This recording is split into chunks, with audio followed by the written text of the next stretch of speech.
Hi guys, my name is Ronit Verma और स्वागत है आपका गोपी कोचिंग क्लासेस के अंदर। हम पढ़ रहे थे क्लास 12th बायोलॉजी। उसके अंदर मैंने स्टार्ट की थी आपकी फर्स्ट यूनिट जो थी रिप्रोडक्शन, और हमारा जो टॉपिक चल रहा था वो चल रहा था वेजिटेटिव प्रोपेगेशन। और वेजिटेटिव जो प्रोपेगेशन था उसके अंदर में हम क्या पढ़ चुके थे? हम पढ़ चुके थे नेचुरल वेजिटेटिव प्रोपेगेशन किस प्रकार से होता है वो पढ़ चुके थे। आज जो हम बात करेंगे इस वीडियो के अंदर, ये बात करेंगे 3 टॉपिक्स के बारे में। तो जो अपना जो फर्स्ट टॉपिक होगा ये तो होगा आर्टिफिशियल वेजिटेटिव प्रोपेगेशन। सेकंड में जो हम पढ़ेंगे वो पढ़ेंगे advantage of vegetative propagation. And third जो टॉपिक होगा हमारा वो होगा एसेक्सुअल रिप्रोडक्शन जो होता है उसके डिसएडवांटेज क्या क्या है, यानी कि डिसएडवांटेज ऑफ एसेक्सुअल रिप्रोडक्शन। ठीक है, तो चलिए स्टार्ट करते हैं। सबसे पहले तो कि ऐसे कृत्रिम रूप से ऐसे कौन कौन से तरीके हैं जिनके द्वारा अपन क्या कर सकते हैं, वेजिटेटिव प्रोपेगेशन कर सकते हैं। तो सबसे पहले अपन बात करेंगे माइक्रो प्रोपेगेशन और प्लांट टिश्यू कल्चर के बारे में। आपके यही दिया गया है जो आपका सिलेबस जो है उसके अंदर, और बहुत इंपॉर्टेंट टॉपिक है। और सबसे जो ज्यादा है इफेक्टिव जो मेथड है या जो अपन कह सकते हैं जो विधि है यही है, कौन सी वाली? माइक्रो प्रोपेगेशन यानी कि प्लांट टिश्यू कल्चर, जिसे क्या कहते हैं सूक्ष्म परिवर्धन या पादप ऊतक संवर्धन। ठीक है, तो इसमें क्या होता है अपन इस बारे में बात करते हैं कि भाई माइक्रो प्रोपेगेशन यानी कि सूक्ष्म परिवर्धन क्या है या पादप ऊतक संवर्धन क्या है। देखिए, आपको मैं सबसे पहले बताऊं तो आपको इनके नाम से हिंट मिल जाएगी। सूक्ष्म परिवर्धन यानी कि पादप का कोई ना कोई सूक्ष्म भाग लेंगे अपन, क्या करेंगे, कोई ना कोई सूक्ष्म पार्ट लेंगे, किसका? प्लांट का। ओके, या फिर किस पादप का क्या लेंगे? ऊतक लेंगे।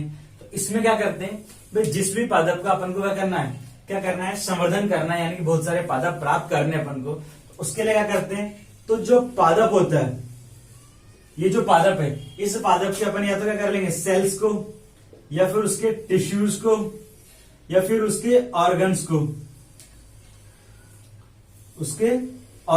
क्या करेंगे भाई, जो भी पादप का अपन को क्या करना है, संवर्धन करना है, उसके सेल्स हो गए, टिश्यू हो गया, ऑर्गन हो गया, इनको क्या करते हैं अपन, पृथक कर लेते हैं। और पृथक करके क्या करते हैं, इन्हें संवर्धन माध्यम यानी कि कल्चरल जो मीडियम होता है, यानी कि संवर्धन माध्यम में रख दिया जाता है। और संवर्धन जो माध्यम होता है इसके अंदर क्या होता है, ये पूरा न्यूट्रियस मीडियम होता है, यानी कि क्या होता है, पोषक माध्यम होता है। यानी कि इसके अंदर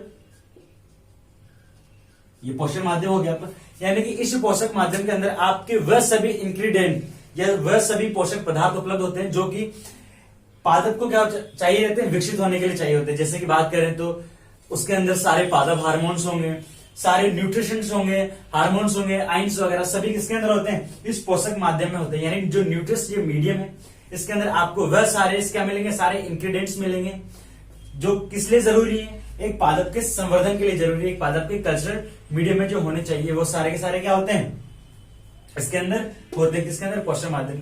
तो क्या होता है, इन पोषक माध्यम से क्या होता है, फिर वो जो सेल्स होती है, टिश्यू ऑर्गन्स होते हैं, इनके द्वारा क्या बनता है, एक नया पादप बनता है।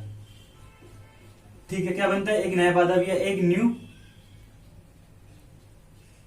प्लांट बनता है। यानी कि तो हम क्या कह सकते हैं कि भाई किसी पादप के सूक्ष्म भाग से, यानी कि बात करें उसके सेल से, उसके टिश्यू से, उसके जो ऑर्गन वाला जो भाग है उसको लेकर संवर्धन माध्यम में संवर्धित कराकर नए पौधों को प्राप्त करना, ये विधि कौन सी कहलाती है, माइक्रो प्रोपेगेशन या प्लांट टिश्यू कल्चर कहा जाता है। क्योंकि इसके अंदर अपन क्या कहते हैं, टिश्यू भी लेते हैं, इसलिए इसे पादप ऊतक संवर्धन कहा दिया जाता है। ठीक है, चलिए अब आगे बात करते हैं अपन। तो इससे क्या होता है, देखिए संवर्धन माध्यम में जैसे क्या आता है, इसकी प्रोसेस कैसे होती है उसके बारे में देख लेते हैं। तो जैसे ही कोई सेल्स आ गई, टिश्यू आ गया, ऑर्गन जब आ जाता है इसके अंदर, तो क्या होता है, फिर उससे बनता है सेल्स का एक समूह बनता है।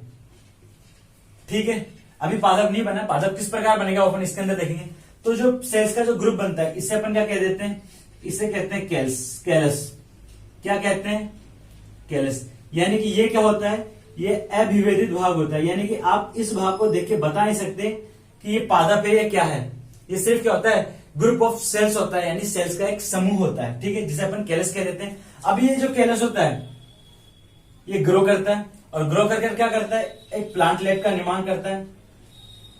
ठीक है, और ये जो प्लांटलेट बना है, इससे प्लांटलेट से क्या बनता है, फिर एक नया पादप बनता है। और ये सारी चीजें कहां होती है, संवर्धन माध्यम में, यानी कि कल्चरल जो मीडियम होता है उसके अंदर ये सारी चीजें होती है, जिसमें क्या है, सारे के सारे क्या होते हैं, न्यूट्रियस जो मीडियम प्रेजेंट होते हैं, यानी न्यूट्रियस इंग्रेडिएंट्स सारे के सारे किसके अंदर प्रेजेंट होते हैं, पोषक माध्यम में। ठीक है, अब देखिए इस पोषक माध्यम से इस प्रकार अपने पादप तो प्राप्त कर ले, इसका फायदा क्या होता है, इससे अपन को क्या होता है, इस संवर्धन माध्यम में दो कंडीशन उत्पन्न की जाती है। एक तो क्या कहता है भाई, जो जीवाणु होते हैं इसे जीवाणु मुक्त रखा जाता है, और एक इसे वायरस मुक्त रखा जाता है। इससे क्या हुआ, इससे अपन को जो प्लांट पादप प्राप्त होते हैं वो भी किस प्रकार प्राप्त होते हैं, जीवाणु मुक्त पादप प्राप्त होते हैं या वायरस मुक्त पादप प्राप्त होते हैं। यानी कि अपन को क्या होते हैं, इस प्रकार से जो पादप प्राप्त होंगे उनमें क्या होता है, इनके प्रति क्या होता है, एक प्रतिरोधकता आ जाती है। किसके प्रति, जीवाणु के प्रति और वायरस के प्रति। ठीक है, तो इस प्रकार से ये आपका माइक्रो प्रोपेगेशन होता है। चलिए इसमें एक और पॉइंट से आपका वो भी देख लेते हैं कि इसके द्वारा जो होते हैं अपन जो वांछित लक्षण वाले जो पादप होते हैं, यानी कि जो अपन को डिजायर्ड जो क्वालिटी वाले जो हैं, जो आपके डिजायर्ड जो सेकेंड यानी कि माइक्रो जो प्रोपेगेशन होता है, इसके द्वारा अपन क्या कर सकते हैं, वांछित लक्षण वाले यानी कि अपने मन चाहे लक्षण वाले पादपों को प्राप्त कर सकते हैं और बहुत तीव्रता से प्राप्त करते हैं। यानी कि ये बहुत फास्ट विधि होती है। ये क्या होता है, फास्ट विधि होती है, यानी कि जो गुणन होता है इसमें, यानी पादपों की जो बनने की जो प्रोसेस होती है वो बहुत फास्ट होती है। यानी कि अपन क्या कर सकते हैं, डिजायर्ड वाले क्या कर सकते हैं, डिजायर्ड वाले यानी कि क्वालिटी वाले, यानी कि जो भी अपनी इच्छाएं लक्षण वाले जो पादप हैं उनको बहुत जल्दी से तीव्रता से प्राप्त कर सकते हैं। अब इसके लिए इनके लिए एग्जांपल है आर्किड, कार्नेशन, क्लैडियोलस एंड क्राइसेंथेमम। क्या क्या एग्जांपल है, आर्किड, कार्नेशन, क्लैडियोलस एंड क्राइसेंथेमम, ये इसके एग्जांपल्स हैं। ये क्या होते हैं, सारे के सारे सजावटी पौधे। क्या है, सारे के सारे सजावटी पौधे, यानी जिन्हें आप गमलों वगैरह के अंदर उगाते हैं, वो सारे के सारे पादप ये हैं जो अपने पास example orchid, carnation, gladiolus and chrysanthemum, ये एग्जांपल्स हैं। यानी कि अगर मैं बात करूं तो माइक्रो प्रोपेगेशन या जो प्लांट टिश्यू कल्चर होता है, इसके द्वारा मैक्सिमम जो पादप जो प्राप्त किए गए वो सारे के सारे कौन से, सजावटी पादप होते हैं। ठीक है, तो इस प्रकार से आपका ये प्लांट टिश्यू कल्चर तो होता है। और एक और पॉइंट है इसके अंदर, वो भी मैं आपको बता दूं कि भैया जो अपने प्लांट लाइन प्राप्त किया था, इससे नए पादप तो प्राप्त हो रहे हैं, लेकिन इन्हें क्या करते हैं अपन, जो फ्लोर प्लांट होता है, क्या होता है, जो फ्लोर प्लॉट होता है यानी कि जो गमला होता है उसमें उगा दिया जाता है, और उगाने पर क्या होता है, बहुत सारे पादप अपन प्राप्त कर सकते हैं। इस प्रकार से ये था आपका माइक्रो प्रोपेगेशन या प्लांट टिश्यू कल्चर। ठीक है, अब बात करेंगे अपन किस बारे में, एडवांटेज ऑफ वेजिटेटिव प्रोपेगेशन के बारे में।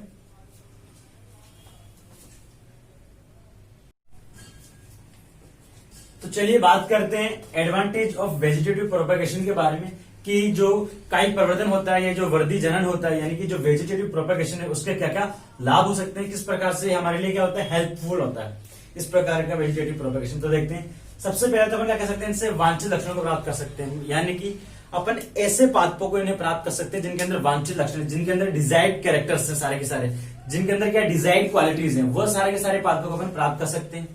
ठीक है, और वह पादप क्या होते हैं जो आकार के रूप से, जो कि मॉर्फोलॉजिकल यानी कि आकार के रूप से प्लस, और क्या कर बात करूं मैं, आनुवंशिक रूप से अपने जनक के समान है, ऐसे पादपों को प्राप्त कर सकते हैं अपन। ठीक है, किसके द्वारा कर सकते हैं, ये वेजिटेटिव प्रोपेगेशन के द्वारा, यानी वांछित लक्षणों वाले पादपों को प्राप्त किया जा सकता है। और वे पादप जो कि आकार की एवं आनुवंशिक रूप से किसके समान है, अपने जनक के समान है, अपने पेरेंट के समान है, उन पादपों को भी किसके द्वारा प्राप्त किया जा सकता है, वेजिटेटिव प्रोपेगेशन के बारे में। एक एग्जाम्पल लो भाई, जैसे कि मैं बात करूं, आपके जो गमला है या आपके घर पे एक आम का पेड़ है या आम का बगीचा, अब वहां पर क्या होता है, बहुत टेस्टी और स्वीट और रसीलेदार आम आते हैं। अब आप चाहते हो भैया ये जो पादप था, ये जो जनक है, अब हम तो और चाहते हैं ऐसे पादप, तो आप क्या करोगे, अब आप बाहर से, तो ये जो क्वालिटीज है, तो इस जनन के द्वारा अपन क्या कर सकते हैं, इस मेथड को अपना के, यानी वेजिटेटिव प्रोपेगेशन को अपना के, आप सारे के सारे जो पादप होंगे अपने बागान के अंदर या आपका जो भी गार्डन वगैरह है उसके अंदर कौन से पादप प्राप्त कर सकते हो, सारे के सारे ये कैरेक्टर वाले।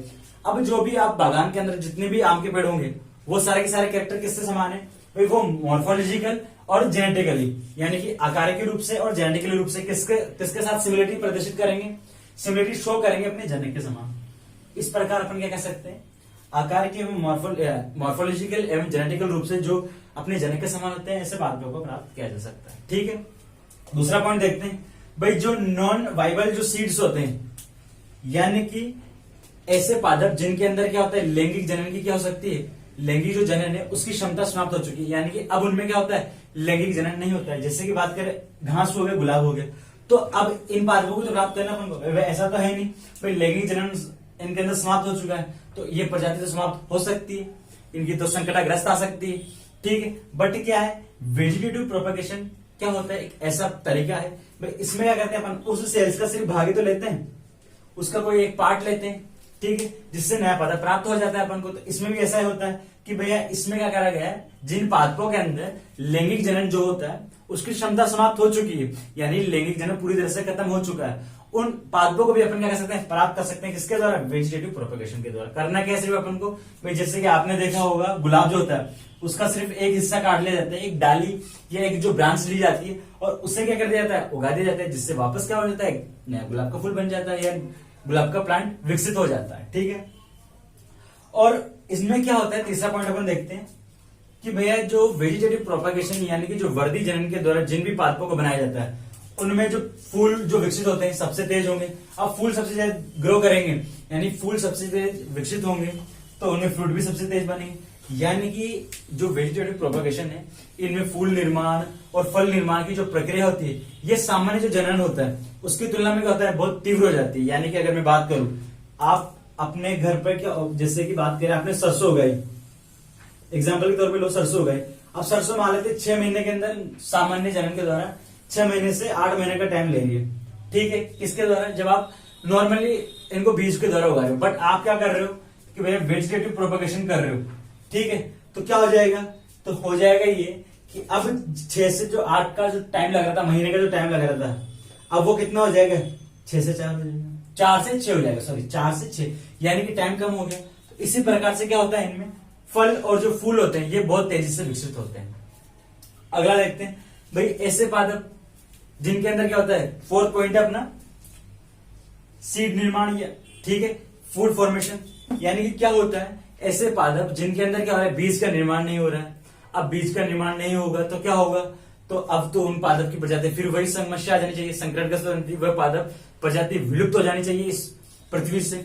बट ऐसा नहीं होता, क्यों, अपने पास तरीका है, अपने पास मेथड है, वेजिटेटिव प्रोपगेशन के द्वारा अपन क्या कर सकते हैं, उसका निर्माण उस पादप को बना सकते हैं, वापस से उस पादप को प्राप्त कर सकते हैं। जैसे कि बात करें केला, केला क्या होता है, इसमें बीज नहीं होता, ठीक है। बात करें आपके जो घर पे जो घास होती है, गार्डन में घास, जो लॉन में आपकी घास होती है, उस घास वो भी क्या होता है, उनके अंदर भी क्या होता है, बीज फॉर्मेशन तो होता नहीं है, बीज निर्माण तो होता नहीं है। अब कैसे उगाओगे उन्हें, तो इसी प्रकार से क्या होता है, वेजिटेटिव प्रोपगेशन के द्वारा अपन क्या कर सकते हैं, उन पादपों को भी प्राप्त कर सकते हैं जिनके अंदर बीज निर्माण की क्षमता नहीं होती है। चलिए बात करते हैं प्रोपेग्यूल, डिस्पेरल या स्प्लिट क्या होता है। देखिए भाई अपन जानते हैं कि जो वेजिटेटिव प्रोपगेशन होता है उसमें क्या होता है कि जो भी पादप संरचना होती है उससे अपन क्या कहते हैं, प्रोपेग्यूल कहते हैं, जो किसका निर्माण करती है, पादप का निर्माण करती है। अब जो ये प्रोपेग्यूल होता है इसका जो विकिरण होता है यानी कि इसका जो डिस्पेर्शन होता है और इसका जो फैलाव होता है ये जो सामान्य बीजों की तुलना में बहुत अधिक होता है। यानी कि इसका जो डिस्पेर्शन है यानी कि जो इसका जो विकिरण होगा यानी इसका जो फैलाव होता है ये किसकी तुलना में, सामान्य बीजों की तुलना में अधिक होता है। इससे भी क्या फायदा हो जाता है अपन को कि क्या होता है, पादप जल्दी ग्रो करता है यानी पादप जल्दी विकसित होता है। चलिए बात करते हैं लेस लेबर इंटेंसिव, यानी कि ये जो होता है कम श्रम वाली पद्धति होती है, कम श्रम वाला जनन होता है, यानी इसके अंदर अपन को ज्यादा मेहनत नहीं करनी होती है। भाई नॉर्मल तो क्या होता है, नॉर्मल अगर मैं बात करूं आप क्या करते हो, पहले निराई करोगे, गुड़ाई करोगे, फिर उनमें खाद दोगे, बीज वगैरह करोगे, ये सारी चीजें तो अपन को करनी पड़ती है, फिर फसल की देख रेख वगैरह सब चीजें बहुत जरूरी होती है, ये सारी करनी पड़ती है। तो ये क्या होता है, एक मेहनत वाला काम हो जाता है। बट वेजिटेटिव प्रोपगेशन क्या होता है, ये कम मेहनती वाला होता है, यानी कि लेस लेबर इंटेंसिव होता है। इसके अंदर आपको किसी प्रकार की ज्यादा परेशानियों का सामना नहीं करना पड़ता है, यानी कि ये किफायती भी होता है और कम श्रम की आवश्यकता वाला क्या होता है, एक प्रोसेस होता है, एक जनन होता है, ठीक है। तो ये सारे क्या थे अपने एडवांटेज ऑफ वेजिटेटिव प्रोपगेशन थे, यानी कि अपन ने क्या पढ़ लिए ये सारे के सारे, यानी कि वेजिटेटिव जो प्रोपगेशन होता है उससे क्या क्या फायदे होते हैं, ठीक है। अब चूंकि क्या होता है वेजिटेटिव जो प्रोपगेशन ये अलैंगिक जनन का ही प्रकार है, तो आप क्या कर सकते हो, जब आपसे पूछे एडवांटेज ऑफ अलैंगिक जनन तो भी आप क्या कर सकते हो, ये सारे कैरेक्टर्स लिख सकते हो आपके एग्जाम के अंदर, ठीक है, या आप बता सकते हो ये सारे कैरेक्टर किसके अंदर, असेक्सुअल रिप्रोडक्शन के भी अंदर, ठीक है। चलिए तो अब बात करेंगे अपन, अपना जो टॉपिक होगा अगला ये होगा डिसएडवांटेज ऑफ असेक्सुअल रिप्रोडक्शन। चलिए तो अब बात करते हैं अपन डिसएडवांटेज ऑफ असेक्सुअल रिप्रोडक्शन की यानी अलैंगिक जनन की कौन कौन सी हानियां हैं, कौन कौन सी डिसएडवांटेज ऑफ असेक्सुअल रिप्रोडक्शन के, उस बारे में बात करते हैं अपन। चलिए, तो सबसे पहले तो मैं बात करूं, विभिन्नताओं का अभाव होता है। क्यों? क्योंकि क्या होता है, इसमें जो सारे के सारे जो कैरेक्टर चले आते हैं, यानी कि जो सारे के सारे जो लक्षण होते हैं वो किसके समान होते हैं, अपने जनक के समान होता है संतति में। फिर जो वो संतति से जनन करेगी तो जो नई संतति बनेगी उसमें भी वही कैरेक्टर चलते आते हैं, यानी पीढ़ी दर पीढ़ी दर क्या होता है, इनमें एक ही कैरेक्टर चलता हुआ आता है। इस प्रकार क्या होता है, इनमें विभिन्नताएं आ ही नहीं पाती। क्यों? क्योंकि सिर्फ इसमें एक ही जनक होता है जिसके सारे सारे कैरेक्टर चले आ रहे होते हैं। ठीक है, तो इनमें क्या होता है, लैंगिक जनन के जैसे क्या नहीं होता, युग्मकों का आदान प्रदान नहीं होता, यानी इनमें क्या होता है, युग्मक बनते ही नहीं है। अब जब युग्मक बनेंगे नहीं तो क्रॉस ओवरिंग यानी कि बात करें तो पुनर्संयोजन, ये प्रोसेस होगा ही नहीं। तो इस कारण क्या होता है, इनमें विभिन्नताओं का अभाव होता है। जिस प्रकार क्या होता है, ये वातावरण के साथ क्या नहीं कर पाते हैं, सामने नहीं बिठा पाते हैं, यानी वातावरण में क्या होता है, इनका कोई योगदान नहीं होता, किसके अंदर, जीव विकास में इनका कोई योगदान नहीं होता। क्यों? क्योंकि इनसे किसी एक नई प्रजाति का विकास नहीं होता है। ठीक है, जैसे कि मैं बात करूं, जैसे कि अपन ले लेते हैं, कोई एग्जांपल ले लेते हैं, अपन ने एक आम का पेड़ ले लिया। ठीक है, अब इसके अंदर भी वही कैरेक्टर है, इसकी जो पीढ़ी आएगी उसके अंदर भी वही कैरेक्टर होंगे, यानी कि इनका तो वातावरण के प्रति कोई रिस्पॉन्स हो ही नहीं रहा, इनमें तो कुछ विभिन्नता आ ही नहीं रही। तो इस प्रकार क्या होगा, इनका जैव विकास में कोई योगदान नहीं होता। यानी कि तो सबसे जो मेजर जो अपन बात करें, जो प्रॉब्लम है, ये जो डिसएडवांटेज है किसका, असेक्सुअल रिप्रोडक्शन का, वो चीज क्या है, वो ये है कि इसमें विभिन्नताओं का अभाव होता है, इसमें वेरिएशंस आते ही नहीं है। यानी कि वेरिएशन नहीं आएंगे तो नई प्रजाति नहीं बनेगी, एक नई जाति का विकास नहीं होगा, जो कि क्या है, जैव विकास के लिए बहुत जरूरी होता है वेरिएशंस। तो इस प्रकार से जो अलैंगिक जनन के द्वारा जो जीव होते हैं उनका जैव विकास में कोई भी योगदान नहीं होता है। चलिए, अब बात करते हैं अवांछित प्रतिस्पर्धा, यानी कि कैसे।